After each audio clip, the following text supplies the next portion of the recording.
It's the latest edition of ESPN FC here on ESPN Plus. I'm Dan Thomas. I promised myself today that I wouldn't start the show by saying there's a lot going on, but there really is a lot going on. Later on in the programme, Tyler Miller will be talking about what it's like within that bubble. The Minnesota United goalkeeper, very, very candid in what he had to say. We'll also be hearing once again from Stefano Fasaro and Herculez Gomez reacting to the news that there have been more positive tests in Orlando looking ahead to the MLS's back tournament. Also, Ali and Frank will be joining me later on to talk about Real Madrid's 1-0 victory over Getafe and whether or not that the winning penalty should have been given. Shaka Hislop here, waxing lyrical about Atalanta. 11 games in a row now they've won after a big 2-0 victory over Napoli today. But we'll start in the Premier League and Manchester City's 4-0 demolition of Liverpool. Craig Burley, Stevie Nicol and Ian Dart with me. Stevie, big deal? No. Listen, I'm not going to say it's not disappointing and it is deflating, but it's not a big deal. And really, should we be surprised? You know, Liverpool were on a hiding to nothing anyway, and they were playing against a great team. And they just got outplayed. But you know what? After the next game when they won, it'll all be forgotten. Craig, I saw you on Twitter talking about how this has taken the shine off slightly, the title. Yeah. I was trying to encourage those idiots that were suggesting that to sort of go away and hide under a rock. Look, Liverpool for 15, 20 minutes were the Liverpool that we've come to admire. Friendly. It didn't have the intensity, really, of a Manchester City-Liverpool game as we understand it. In the end, it didn't really matter. I mean, Liverpool picked a full-strength team. They wouldn't have wanted anything like that to happen, but it did. And all I can say, really, is that Liverpool party must have been a heck of a lot better than we all thought, because the defenders in particular looked like they had double vision. Stevie? Ian, listen, Ian, can we just clarify that you're not broadcasting this part of the show from inside the shower cubicle? It looks like it is. There are particularly fetching curtains from my living room. Oh my goodness. But I'm awaiting the torrent of criticism of the decor. Oh, dear. If Mrs. Dark appears from behind those curtains, we will cut away very quickly. She won't. No, she really won't. I promise you. I can arrange it. Stevie, you must... How did we get there? Stevie, you must have been in a situation before where you've won the title and having to kind of go through the motions. It must be weird. Yeah, the one that comes to mind was way back, 82-83. Liverpool had wrapped the title up with like 4 games to go.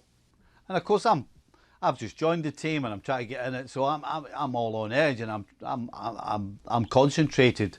And this same team that completely dominated that year finished the season with like 3 defeats or 2 defeats and 2 draws and didn't score any goals and just was a shell of what had been previously. And these were experienced international players who'd been through the ringer, who knew what it was all about. And it didn't really matter that much. There was no edge. There was no edge with the coaching staff, and so, particularly me, I shouldn't have been surprised. It didn't really matter in the end, but I'm intrigued to get your thoughts on the hand holding them off. So that's the only thing that annoys me. I can see why it was given. I didn't like the little dive either, by the way. I don't see how you can dive when somebody's holding on to your belly button. But I can see why it was given. And as I said previously, the truth is the title's wrapped up. So why get bent out of shape about it? So I didn't. Oh, I'm pleased about that, Steve. I think just about Stevie thought it was a penalty. Craig, you agree? Yeah, I think it was because of the poor position Gomez got himself in, then the continuation of the arm across the body. He did then theatrically go down, but I think the referee was just about to award the decision anyway at that point. So it was just another one of the poor decisions that many of the Liverpool players made that they haven't really been making all season, and I think that about sums it up. You know, we saw Andy Robertson charging about and making decisions he hasn't made all year. We saw Mane, a couple of times, clearly through with an opportunity, and he never even controlled the ball. He never even got a touch on one of them. So these kind of things are unheard of. On top of that, we should remember that Man City have a hell of a lot to play for still this season. They're playing for the places in the team. They are the favourites to win the Champions League. And so when you go there kind of half-baked and half-hearted, don't be surprised if they give you a bit of a thumping. I don't really know what else to say about this game, Ian. You got anything? Phil Foden, obviously good. The bottom line is this win tonight has cut the gap between Liverpool and Manchester City to 20 points. That's the big picture, really. Somehow this season, for all their talent, for all their brilliant technical play, Manchester City contrived to lose 8 Premier League games. Going into tonight, Liverpool, of course, had only lost 1. Now it's 2. But there's no doubt who the best side was this season. It was Liverpool. And I think, really, what happened tonight will be looked at just as a postscript when all is said and done.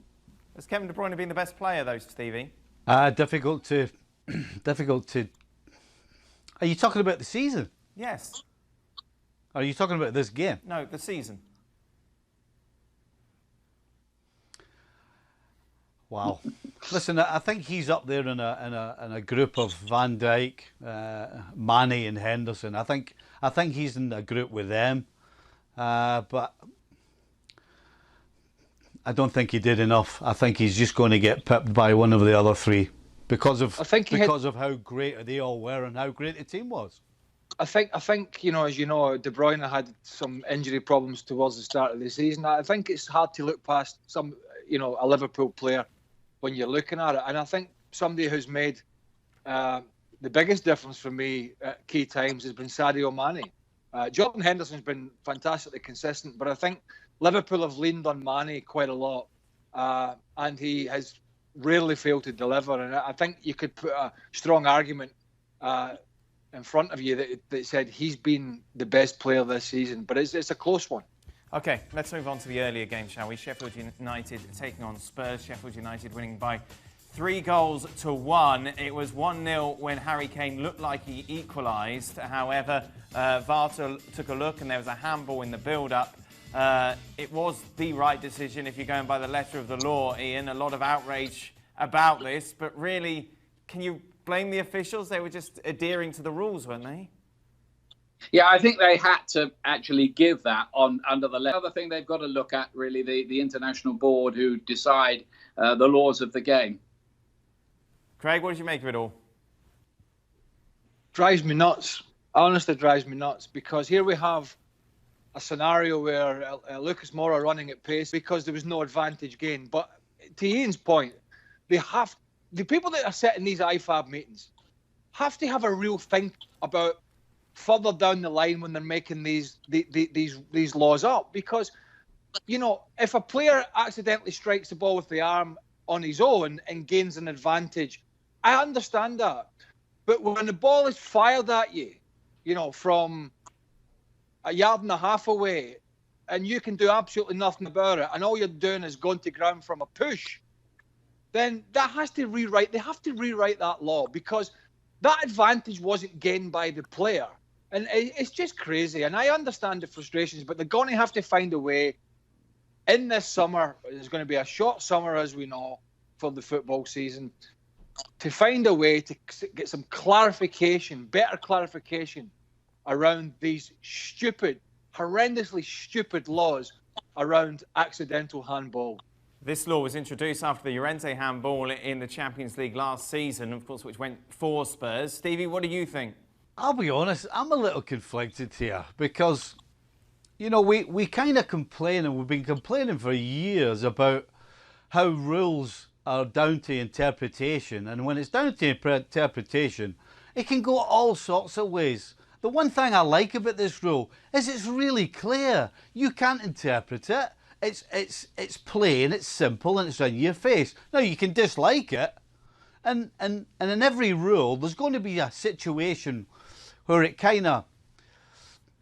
goes in the face of the law. And this is one of those, but this is one small one in my opinion. I think the clearer the laws are, and they're not all going to be loved by everybody, but if it's clear and we all know the rules, then you have to go with the rules and abide by them. So in some ways it's good. I can see how a lot of people hate it, but for me, I'm not against it particularly.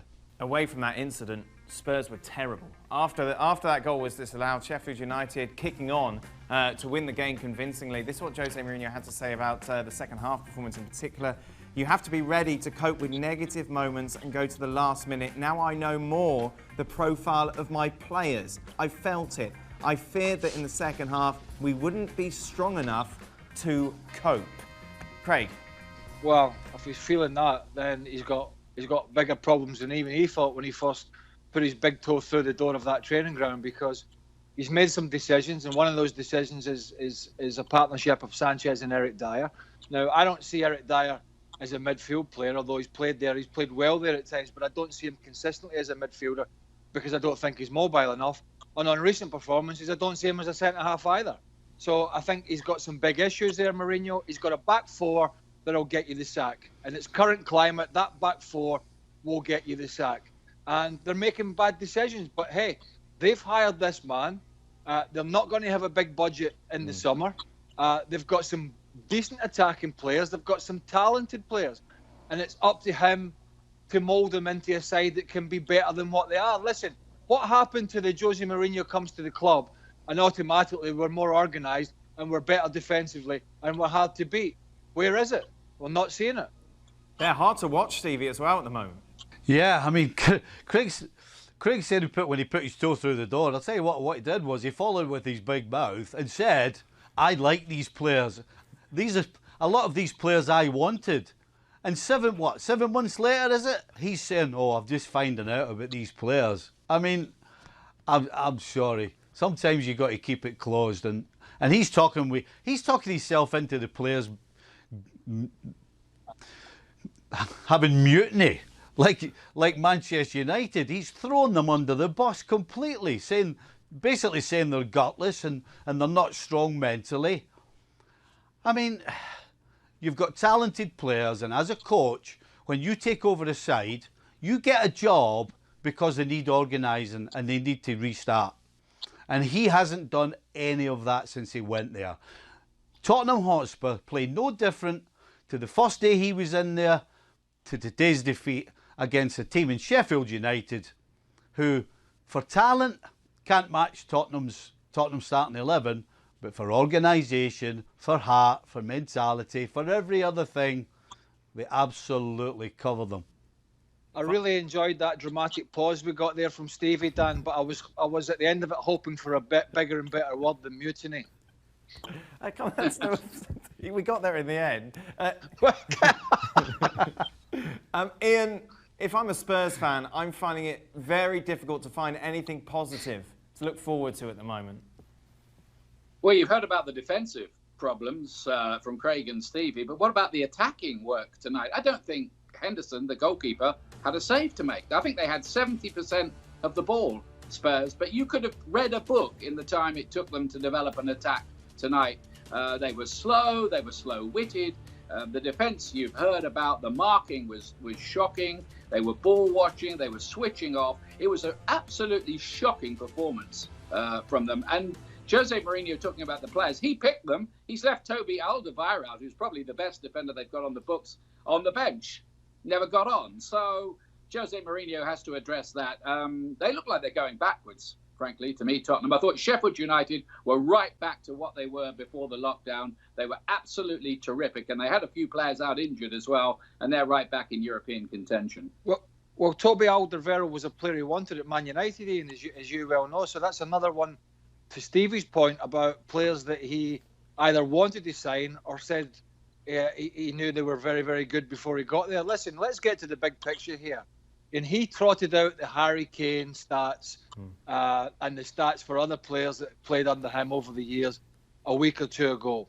If Tottenham Hotspur don't make any European football at all, and that's looking a huge possibility at the moment, the way they're playing, how do you sell it to one of the best and most... That would be the worry. And Tottenham fans can come on here and say to me, Harry wants to stay at Tottenham, Harry wants to do this, Harry wants to do that. Harry doesn't want to be just above mid-table mediocrity. And that's where they are at the moment. That's a big concern for Tottenham Hotspur. How do you sell this project, if you want to call it that, to one of the best strikers in world football who could walk into most other teams? major problem, along with the manager that is for Tottenham Hotspur. Why would he want to stay, Stevie? Surely he's just seen everything that has transpired over the last few months under Jose Mourinho, and you've got to almost question his ambition if he does stay at Spurs. Yeah, I can't think of a reason why. And I think, had he been at another club, let's say a Man City, who have money, or a Man United even, who have money, then you can convince yourself, if you're a homeboy, that they can spend money and revamp this team. The truth is, Levy's not going to do that. He's going to try and get bargains, as they've done over the last 5-6 years, and it's served them well to a point. But that catches up with you, and it's catching up with them right now because they can't revamp this team. I don't believe they've got enough money to do it.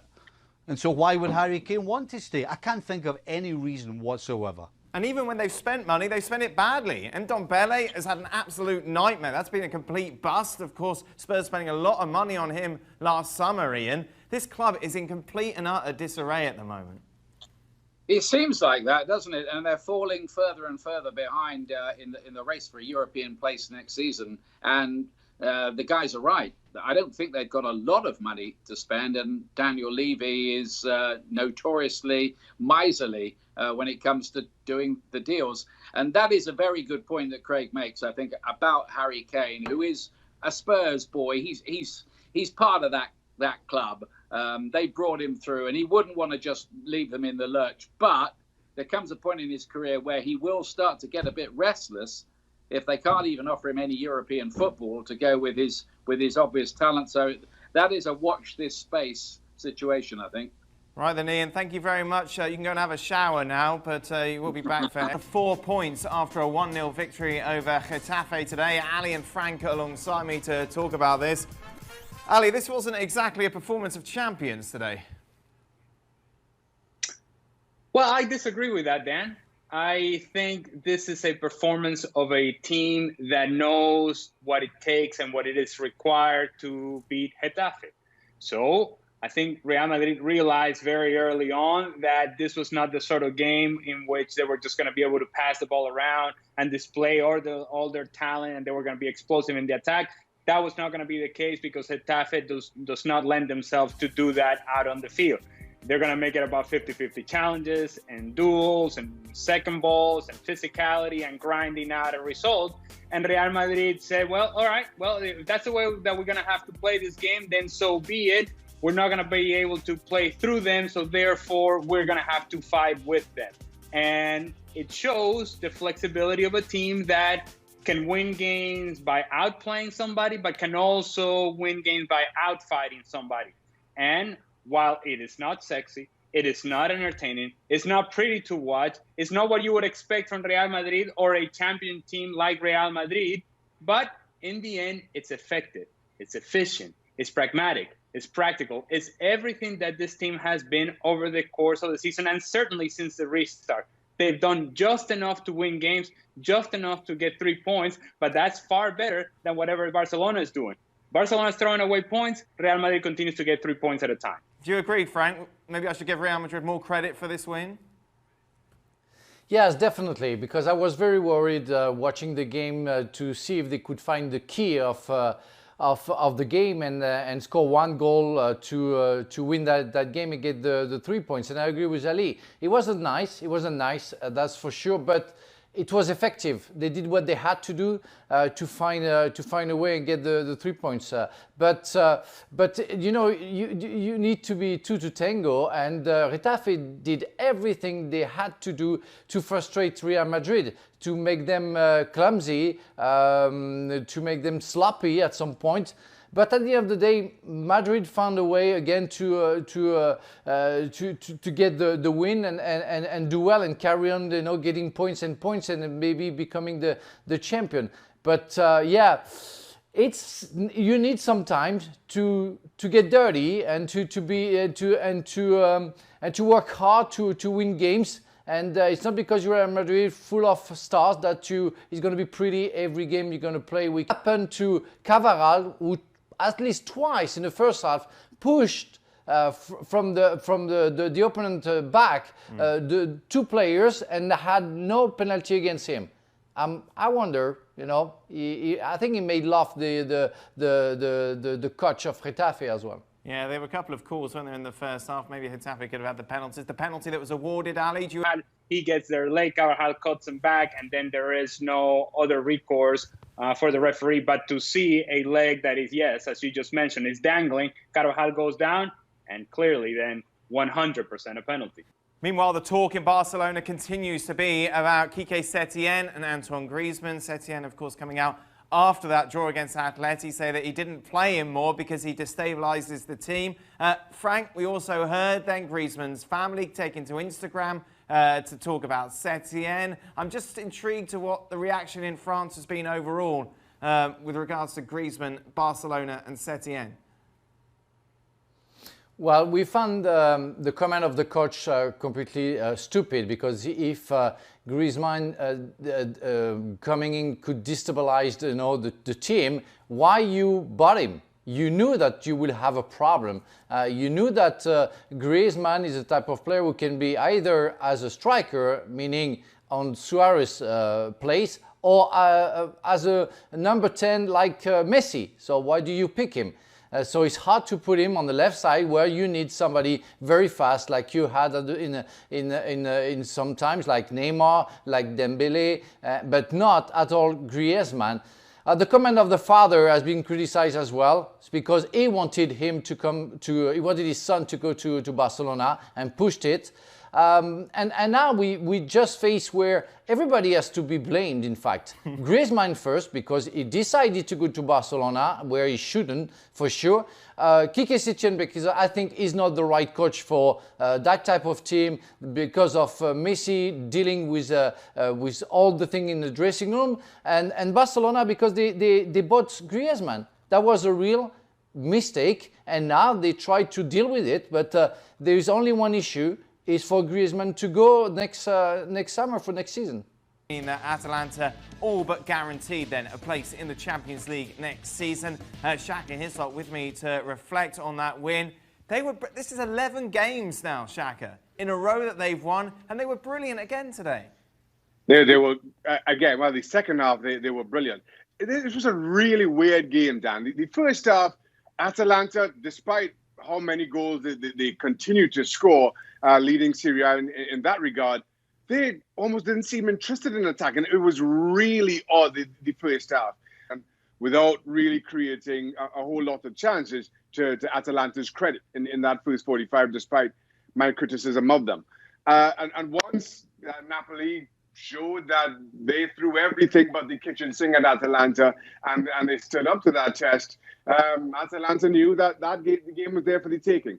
A rather easy opening goal, Napoli trying to play the ball out of the back, get dispossessed, and then find themselves all at sea with everybody desperately out of position. And then, as I say, the game was all Atalanta's. Napoli only have themselves to blame, and Atalanta just continue to go from strength to strength, it seems. Even on the back of last season, where you kind of thought that this bubble would burst, and then is the Champions League bubble going to burst for them? Is it too much for them? And they continue to astound. How strong could they get, though, Shaka? 20-1 to win the Champions League. They're in the quarterfinals, 3 wins, and they are the kings of Europe. Worth a bet? Yeah, a long shot bet at that. And then listen, I understand the skepticism around Atalanta. Just given how poor defensively they have been, and that their general style of play is to just go out and outscore the opposition. But on today's showing, where, again, as good as they were in the first half in particular, and as resolute as they were once the game opened up, maybe, just maybe, they can get it done. Am I going to put my money there? No. But if you give me a tenner, Dan, I might just. I do that in my life? Why would I give you the tenner to put the bet on? Well, it's worth a bet. You never know what we could win here, Dan. Well, we know exactly what we could win. $200. There, and we split it. How about that? Oh, yeah, right, Shaka. I believe that. Why would I split it with you anyway? It's going to be fascinating to see how they kick on in August. Shaka, thank you very much. Serie A continues this weekend. Juventus against Torino, Sassuolo, Lecce, and Lazio against AC Milan. That's the 3 games for you on ESPN+.